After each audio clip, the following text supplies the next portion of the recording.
And Jeffrey, it's good to see you, man. Good to see you. I gotta say, I wasn't expecting seeing you wearing a hat and hiding the mullet today. There you go. I'll give you a peek.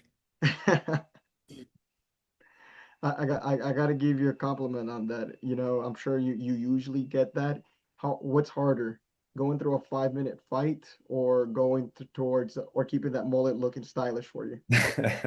It's pretty easy to keep it looking stylish. My girlfriend is my hairstylist, so Oh, I have nice. her access immediately whenever I want it, so that's nice. Where did the idea for that come from? Um, it was kind of a joke at first. I mean, it was during COVID and everyone had Okay. long hair because you couldn't see the hairdresser, even though, like I said, my girlfriend is my hairdresser, so I could have done it whenever, but everyone was growing their hair out.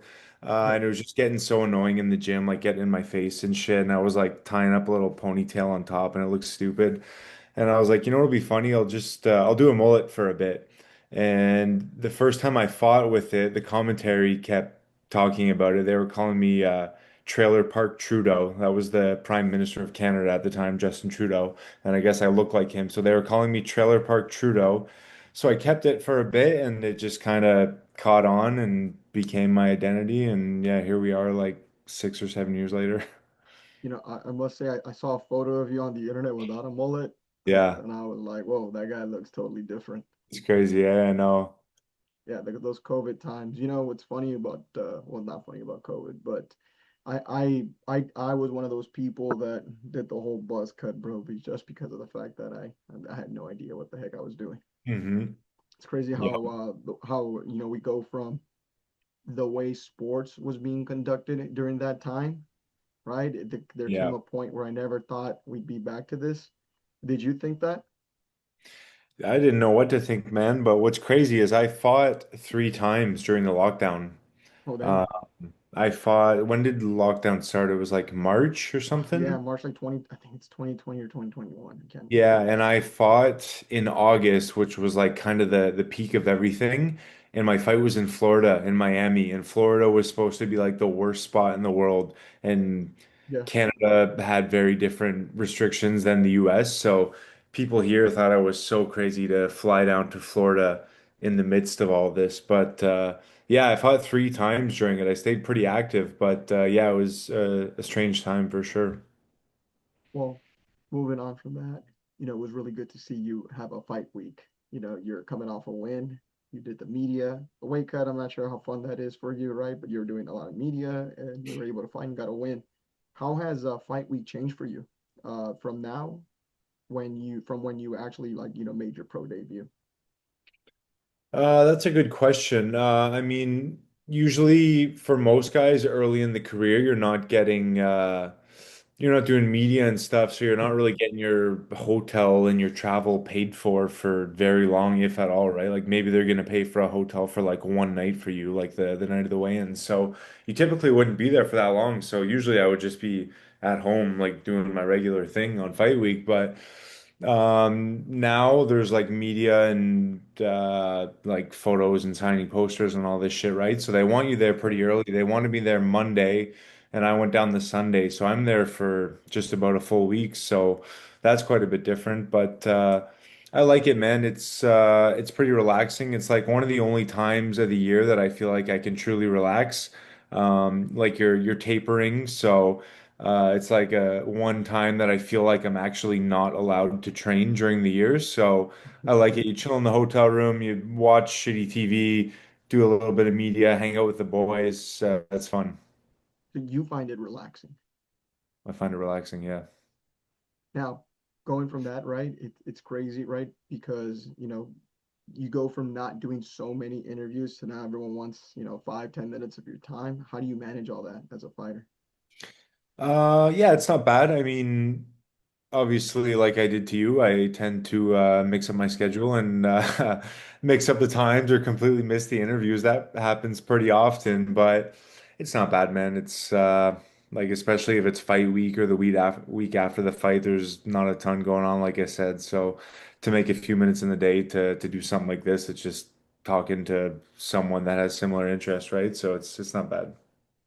When it comes to, obviously you fight for a very big, organization, right? The PFL, it's very well known.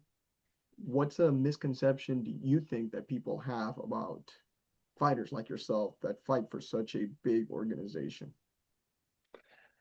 I think people tend to think we're like violent or angry or like badasses, like meet like my girlfriend's family, like cousins or uncles, or even just some of her friends, and they're like, "Wow, you're so calm. Like we expected you to be like a little bit more intense." But no, I mean, maybe back in the day, fighters were like a little bit more of a certain type of person, but now, I mean, there's all kinds of us, right? Like, there's tons of super smart guys that fight, guys that have gone to school, like obviously calm guys, different personalities. So I would say that's probably one of the bigger misconceptions. How long have you been with your girlfriend, if you don't mind me asking? 7 years, 7.5. So when people ask her, What does your boyfriend do?" Does she come up with different ways on how to explain he's a fighter? Um, no, she tells them I'm a fighter. A lot of people obviously don't understand what mixed martial arts is, right? So I think even me, like if it's like an older person, they don't get it. You just tell them it's like boxing or something. When it's a very interesting thing. I'd lean with he's an athlete. Yeah, that Yeah, works there you too. go. Yeah. It is funny that you bring that up, right? A lot of people think that fighters are a lot of meatheads, right? But not a lot of them are, right? Some people are smart. You yourself, you're your own nutritionist, correct? Yeah. What Yep. I took you went down to that path? school. What's that? What took you down that path? I'm curious. It kind of went hand in hand with fighting. I mean, I studied medical sciences. That was my undergrad degree. So I was always interested in like health and biology and stuff like that. And I planned to do more schooling after my undergrad. And I started fighting and like getting into a weight class and like having to lose a little bit of weight. So I just started doing my own research. Okay. Just became very interested in it.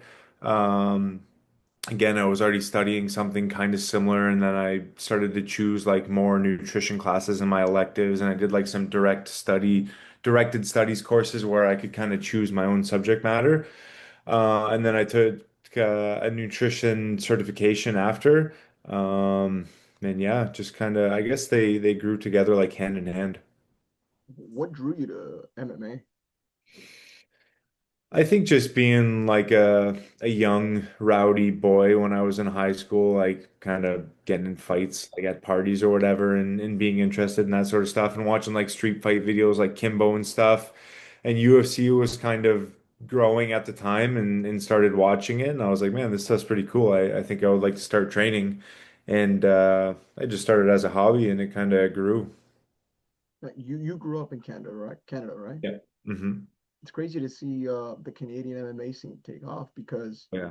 obviously, what do we go back to 20 years ago, 10, 20 years ago? The only real big name that people knew at the time was obviously GSP. That's what people tied hmm to it. If you didn't even tell some hmm people now, there's a lot of talent that's come out of there, like Mark Hominick Yeah.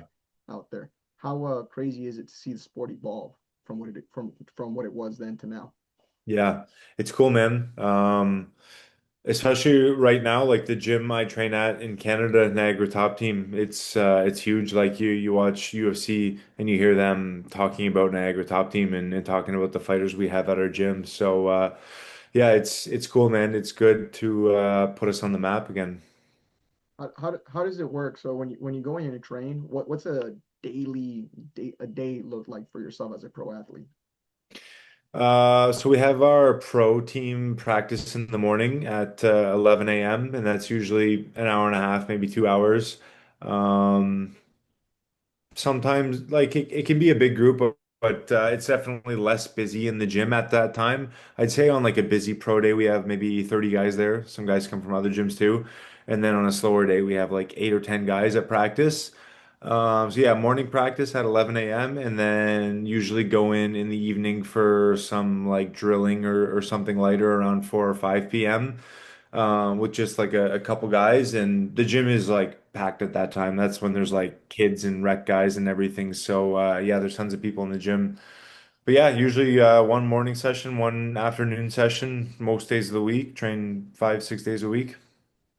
I gotta ask, Aaron, why you ever get told why do you fight? Why do you fight? Especially with the background that you have, you can probably make money off, being a nutritionist for a lot of other athletes. Do you ever get asked that question? Um, yeah, I would say not as much why, but comments like, "You're crazy, man. I don't know how you do that." You get stuff like that pretty often.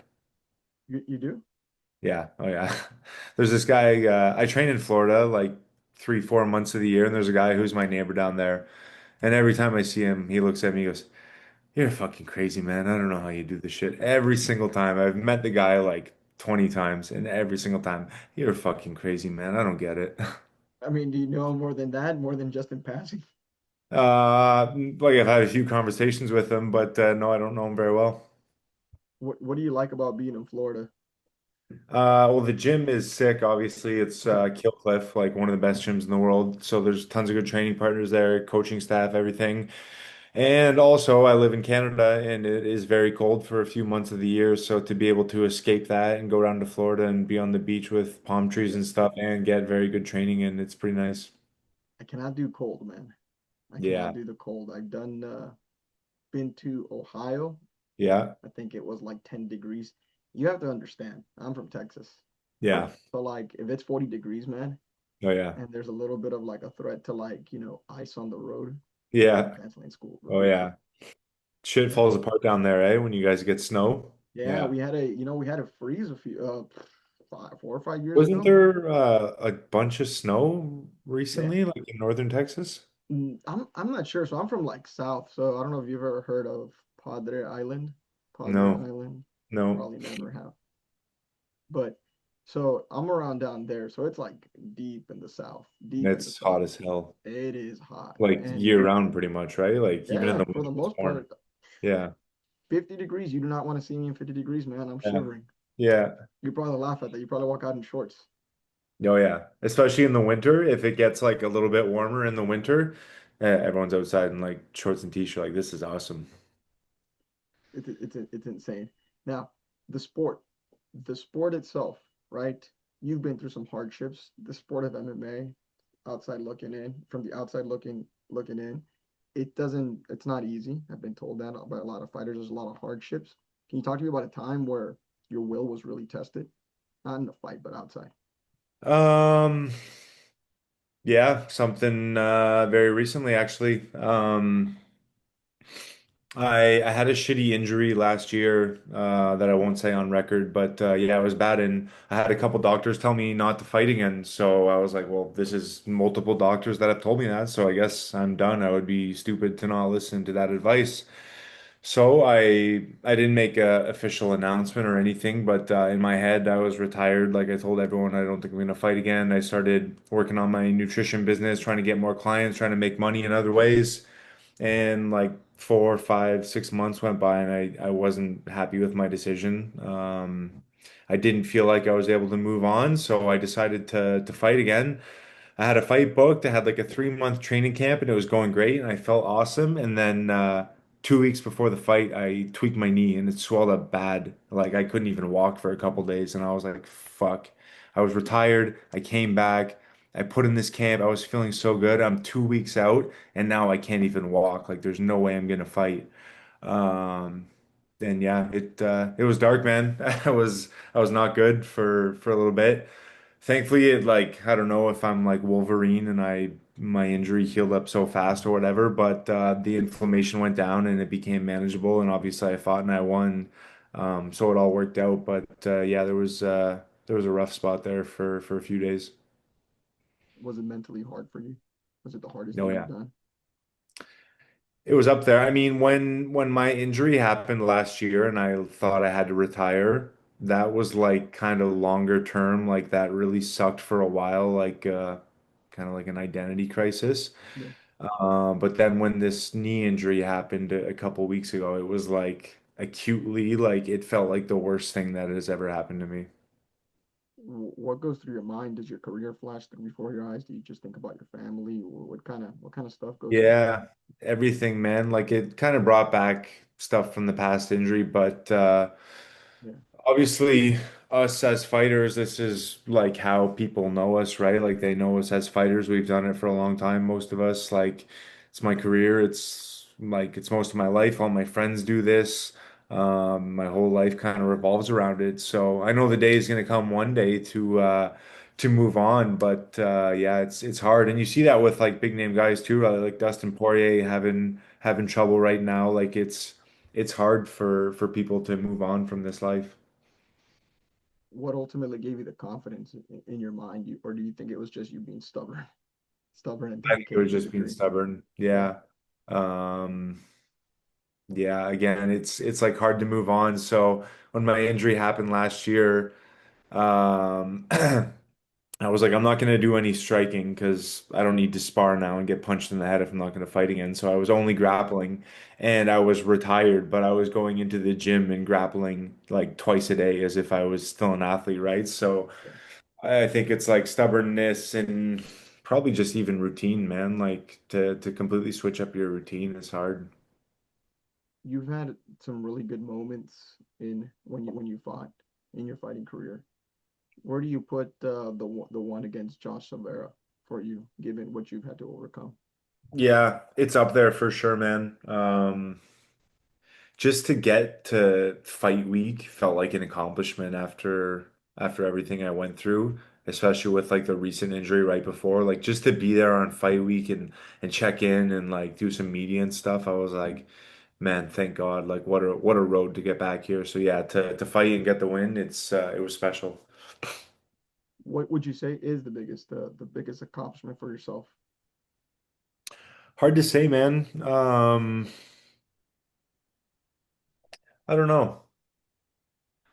I feel like every fight feels like the biggest fight, right? Like Yeah. every fight leads into the next one and your career kind of keeps building, right? So every fight feels like the biggest one. Obviously, I've had some like good moments though, right? Like my Bellator debut was great, and then my second fight, I fought Austin Vanderford and got a quick finish, so that was great.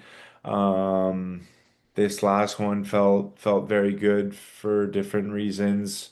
And there's like your first pro title. Yeah. There was like going on contender series. Um, impossible to choose one. Talk about contender series when you were on the show twice. At that moment, do you feel like your will was tested at that moment when things didn't go your way those two times?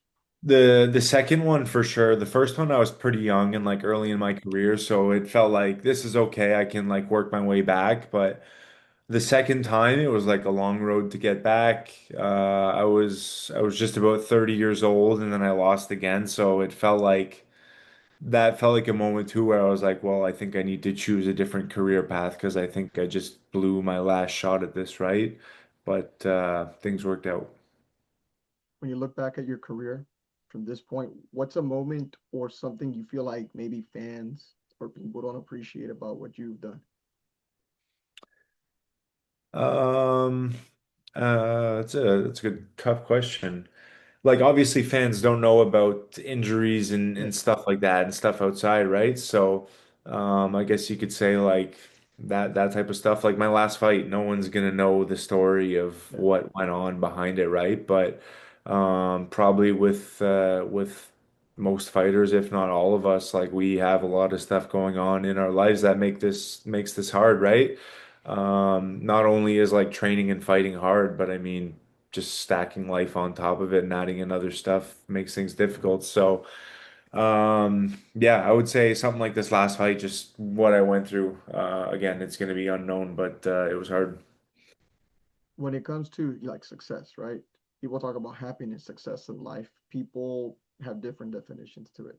Money, cars, fame, championships, records. What does that look like to you? What does success look like to you? I feel pretty successful now, man. I mean, I'm able to do this full time and not have to worry about having another job on top of it. And that was one of my goals from the beginning was be a full-time fighter, like be an athlete and just be able to eat, sleep, and train and focus solely on this. Um, I mean, I would classify that as a success. When you made your pro debut, I believe that was in 2014. 2014. What would this version of Aaron tell that version of Aaron? Good question. We're full of them today. Yeah, I would probably tell myself to stay positive and there's going to be some bumps in the road. Some of them are going to be very big bumps that are going to feel like the end of the world, but stay positive and just keep going. It's a very, very crucial thing to remember, right? You're always gonna hit some, roadblocks out there, but it's always important to push through. I believe in that. Do you ever think about how long you want to do this? How much longer you want to do this, Aaron? Um, no, I don't know, like until I feel done, I guess. Again, I think a lot of guys don't ever really have that moment, so maybe that's not going to come, but I don't want to be a guy that ends his career like on a 7 fight losing streak and gets like knocked out 5 times in a row, you know? And it happens pretty often. It does. Um, Not to be disrespectful to the guys who do it, but like I also don't want to like get cut from PFL and then go into bare knuckle because that's like the last option. I would like to stop at an appropriate time and not drag it on for too long. Last one for me. When you think about your career, right? I feel like there's one fight for you. I mean, who am I to tell you, right? But I feel like there's one fight I think people would like to see. It's you and Rasta. I think the trilogy is something that would be big. How do you feel about that? Sure, it's gonna happen one day. I mean, we're still in the same division. We're both in the top 10. We're ranked pretty close. We're 1-1. We're both still working our way to the title, so I think it's gonna happen one day. Funny thing, this past fight week, he was I won't say he was nice to me, but he was respectful to me and gave me a fist bump, and we followed each other on Instagram now. Oh, So you're making it official. oh, things are different. Do I think this will continue if we fight each other again? Probably not, but for right now, it seems like we're cool. I think it's a sign of maturity, right? I think so, yeah.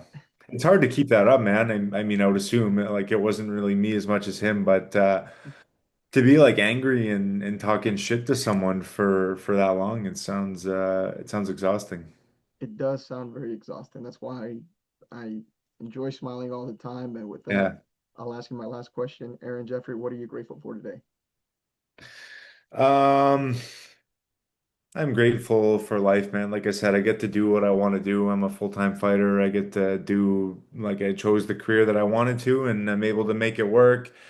I got a house, I got food in my fridge, I got a beautiful girlfriend, I got a family. I just visited them this weekend. So yeah, just life in general.